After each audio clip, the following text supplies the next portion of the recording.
Social media ઉપર એક video અત્યારે ચર્ચાનો વિષય બન્યો છે, જેમાં એક સાધુ કોઈ પણ ભય વગર સિંહોના ઝુંડ વચ્ચેથી અત્યંત સહજતાથી પસાર થતા જોવા મળે છે.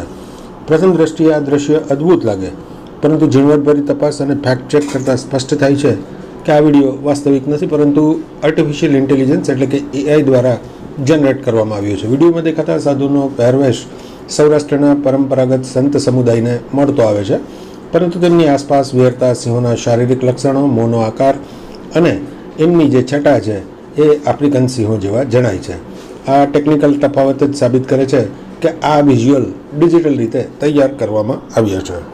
સૌરાષ્ટ્રમાં સિંહોનો જ્યાં વિહાર છે તેમની આસપાસ ઘણા બધા આશ્રમો આવેલા છે, એટલે જો કોઈ આશ્રમના સાધુ સાથે આવી ઘટના બની હોત તો એમના દ્વારા પુષ્ટિ થઈ ચૂકી હોત, પરંતુ હજુ સુધી ગિરનાર ઉપર આવેલા આશ્રમો કે ગીરના જંગલની આસપાસના આશ્રમોમાંથી કોઈ પણ સાધુ કે કોઈ ભાવિક દ્વારા આ સાધુનો પરિચય કે આ વિડીયોની પુષ્ટિ કરવામાં આવી નથી. વિડીયો ભલે AIથી જનરેટેડ હોય, પરંતુ સૌરાષ્ટ્રમાં અને ગીરની આસપાસ વસનારા લોકો જાણે છે કે સિંહો એ સામાજિક પ્રાણી છે, અને એટલે જ સિંહોને આપણે ધર્મની સાથે, આપણી શ્રદ્ધા સાથે, આપણી ખુમારી સાથે જોડી દીધેલ છે.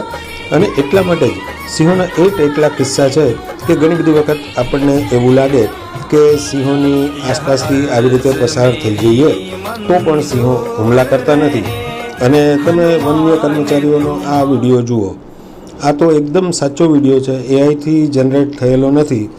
આ કિસ્સામાં જો સિંહો માત્ર માનવભક્ષી હોય તો એ આ બાઇક સવારને થોડા છોડે, પણ તમે જુઓ સિંહ એકદમ જ સહજતાથી આ બંને બાઇક સવારની બાજુમાંથી પસાર થઈ જાય છે.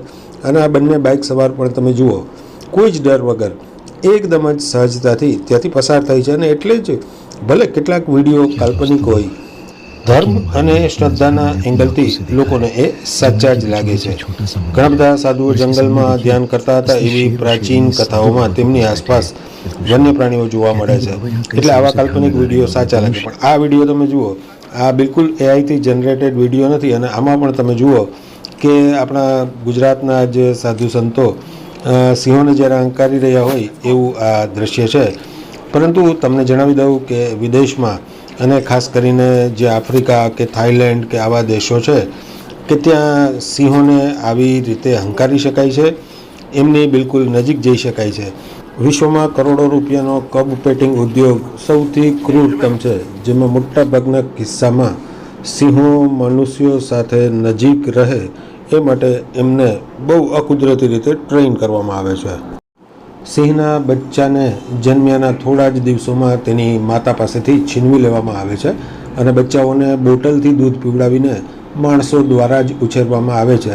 એટલે સતત માનવ સ્પર્શમાં રહેવાથી તેઓ મનુષ્યને પોતાનો ભય કે શિકાર ગણવાનું બંધ કરી દે છે. સિંહ દિવસમાં સામાન્ય રીતે 16થી 20 કલાક ઊંઘે છે, પરંતુ ટુરિઝમ ફાર્મ્સમાં બચ્ચા કે પુખ્ત સિંહોને સતત પ્રવાસીઓ સાથે ફોટા પડાવવા માટે જગાડી રાખવામાં આવે છે. સતત માનવ સંપર્ક અને થાકના કારણે સિંહ માનસિક રીતે નિષ્ક્રિય થઈ જાય છે, જેથી તેઓ આક્રમક બનવાની તેની કુદરતી શક્તિ કે ઈચ્છા ગુમાવી બેસે છે. સિંહોના વર્તનને નિયંત્રિત કરવા માટે તેમના ખોરાકનો ઉપયોગ થાય છે. જેમ કે પેટ ભરેલું હોય ત્યારે સિંહો સામાન્ય રીતે આક્રમક હોતા નથી, એટલે ફોટોશૂટ પહેલાં તેમને યોગ્ય પ્રમાણમાં કે વધુ ખોરાક આપીને શાંત કરી દેવામાં આવે છે.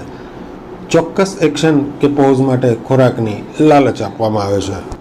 ઘણા કિસ્સામાં ખાસ કરીને જ્યારે સિંહો મોટા થાય અને વધુ શક્તિશાળી બની જાય ત્યારે પ્રવાસીઓની સલામતી માટે તેને દવાના ડોઝ આપવામાં આવે છે, જેમાં ઘણી બધી વખત મોર્ફિનનો કે નશાકારક ચીજોનો ઉપયોગ કરવામાં આવે છે, જેના કારણે દવાની આડમાં સિંહો સુસ્ત થઈ જાય છે. અને લોકો તેમની નજીક બેસીને સહેલાઈથી સેલ્ફી કે ફોટો લેતા હોય તો પણ સિંહો હુમલા કરતા નથી. આ તદ્દન અપ્રાકૃતિક પદ્ધતિ છે. વાઇલ્ડ લાઈફ કન્ઝર્વેશન સંસ્થાઓના મતે આ પ્રકારનો કબ પેટિંગ ઉદ્યોગ માનવતાપૂર્ણ નથી અને અમાનવીય રીતે સિંહો સાથે તેમાં વર્તન કરવામાં આવે છે. અને કમનસીબી તો જુઓ કે આ સિંહો જ્યારે મોટા થાય ત્યારે તેને પ્રાઇવેટ શિકાર ફાર્મ્સ એટલે કે કેન્ડ હન્ટિંગમાં વેચી દેવામાં આવે છે. આપણા ગીરના સિંહો નસીબદાર છે કે તેની સાથે આવી કોઈ છેડછાડ થતી નથી.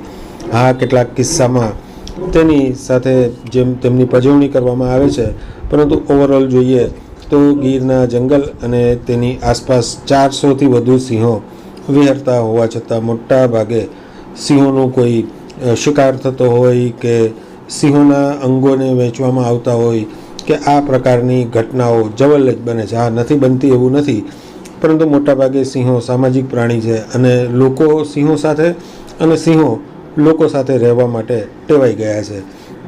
એટલા માટે જ્યારે આપણે સિંહો અને મનુષ્ય એકબીજાની નજીક હોય એવા વિડીયોઝ જોઈએ અને પછી એમને ધર્મ અને શ્રદ્ધાની સાથે સાંકળીએ ત્યારે આખો વિષય જ આસ્થાનો બની જતો હોય છે અને લોકો આ બધી જ જે પ્રાચીન દંતકથાઓ છે એમને પોતાની જાતે વિઝ્યુઅલાઇઝ કરી અને ભલે એઆઈથી જનરેટેડ હોય પણ એવું માની લે છે કે હા, કદાચ આવું બનતું પણ હશે. આપણા ધાર્મિક ગ્રંથોમાં સિંહોનો ઘણી બધી સ્થળે ઉલ્લેખ જોવા મળે છે. એમાં પણ થોડા સમય અગાઉ દિલ્હીમાં સ્વામિનારાયણ મંદિર ખાતે વિશાળ પડદા ઉપર નીલકંઠ વર્ણીનું એક ફિલ્મ જોયું હતું, જેમાં એ ધ્યાન કરતા હતા અને સિંહ ત્યાં આવે છે.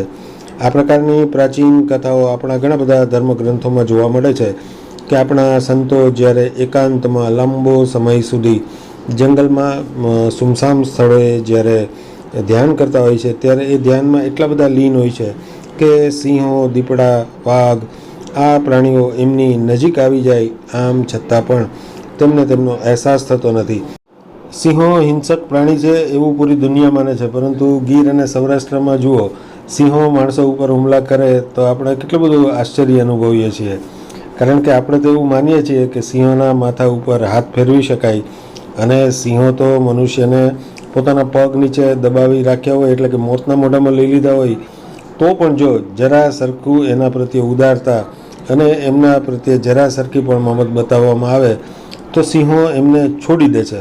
હવે આ ન માની શકાય એવી બાબત છે કે કોઈ માણસને સિંહણે પકડી લીધો હોય અને આવી ખૂંખાર સિંહણ જ્યારે પકડી લે ત્યારે અડધો કલાક તેને દબાવીને રાખે અને છતાં તેના ઉપર હુમલો ના કરે અને માલધારી પણ તેના માથા ઉપર હાથ ફેરવે અને સિંહણને છોડી દે. આ વિડીયો જે તમે જોઈ રહ્યા છો એ એઆઈથી જનરેટેડ છે, પરંતુ આવું બની જ ના શકે એવું કહેવાનો કોઈ આશય નથી. ગીરના અનેક માલધારીઓ અને ગીરની આસપાસ રહેનારા બુઝુર્ગોને જો તમે મળો તો એમની પાસે એવા અનેક કિસ્સા મળી આવશે કે જેમાં તેઓ સિંહોની એટલા બધા નજીકથી પસાર થયા હોય અથવા તો અનાયાસે સિંહનો એમને એવી રીતે ભેટો થઈ ગયો હોય કે તેનાથી બચવું મુશ્કેલ હોય, આમ છતાં સિંહોએ તેમને જવા દીધા હોય. ભાઈ, આ તો ગીર અને ગીરના સિંહોની વાત છે. જો તમને ગીર અને સિંહોના વિડીયોઝ પસંદ હોય તો આ ચેનલને જરૂરથી સબસ્ક્રાઈબ કરજો. યાદ રહે, સિંહોથી દૂર રહેવામાં જ સાવધાની છે.